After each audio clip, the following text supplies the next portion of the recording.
Hello and welcome again. Today we are going to talk on scuffles amongst siblings. Many times we see grown-up siblings not wanting to work together. We don't see love amongst them, no harmony. We see them more like they are strangers with themselves. And we wonder, are these not siblings? Are they not born of the same parents?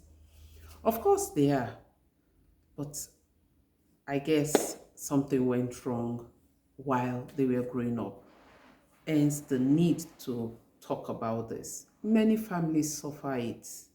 You see cousins not relating because their parents, their different parents, have cautioned them to keep away from themselves. This is not healthy in any family. So we're going to look at some stimulants. Let's look at some causes. Let's look at what played out. How did they get to where they are? So we'll look at those items and we'll know what to do and how to handle them. And one of such stimulants I'll tell you is parenting style. The style with which we groom our children determine what values they will get, what love they can show, how they can show this love to their other siblings and those around them. If we teach them, let them know that everybody in the house is loved equally.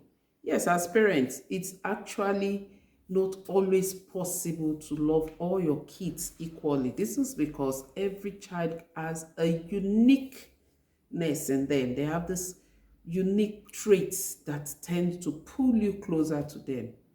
But then we must endeavor to give them that fair and equal treatment, no matter how high or low we think the different children are in their capacities. So if we tend to show love to one person as a parent, we tend to gravitate towards one person or one child, others will feel insecure and unloved in that family.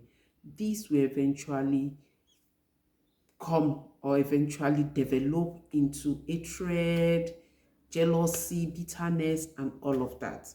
So our style in parenting plays a very major role in settling or in sorting this kind of grievances amongst siblings. Also, the child temperament is also an issue.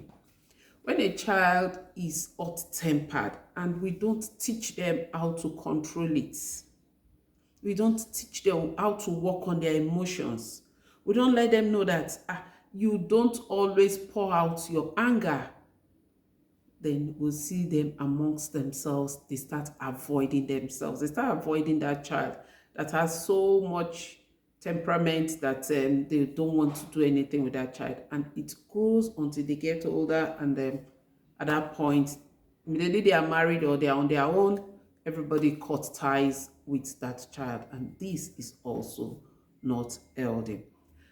Another factor is our culture.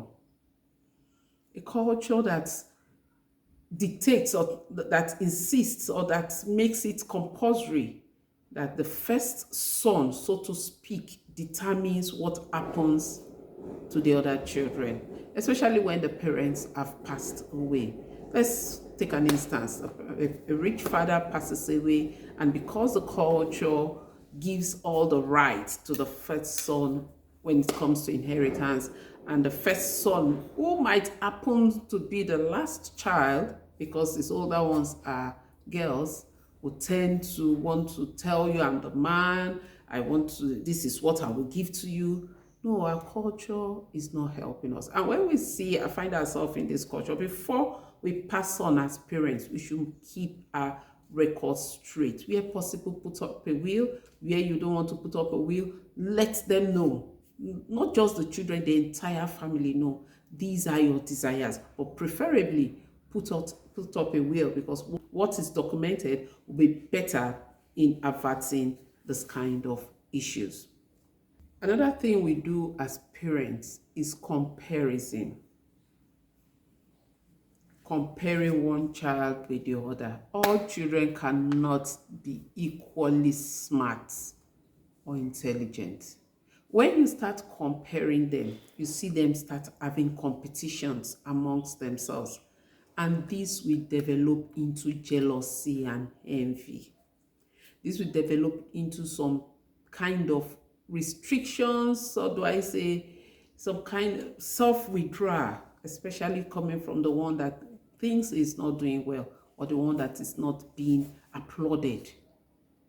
They will suffer withdrawal, and before you know it, they grow up with it, and everybody becomes a stranger to themselves as adults.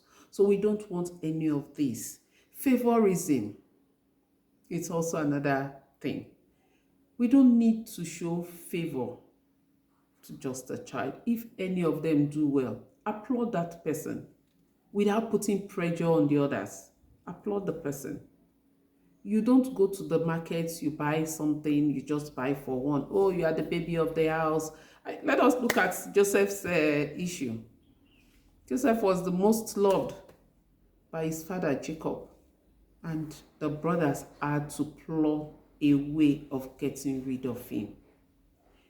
Probably the father have not shown all those love thing. Maybe they might not have had that in mind. So we must not show favorism to just one child. Oh, this is the most beautiful. Did I get it all for that? No. They are all beautiful. They are all unique in their different ways. So as parents, we must try to balance these things. And when we do, we are sure that we will have healthy adult kids who will work as siblings, they will work as a team, to the extent that their families can also always come together, and together they can help and support themselves to grow. When they get there, the joy is ours because we have done a good job. I say thank you. Don't forget to like, don't forget to subscribe. Also, don't forget to share. There is a family that needs this to help them grow well.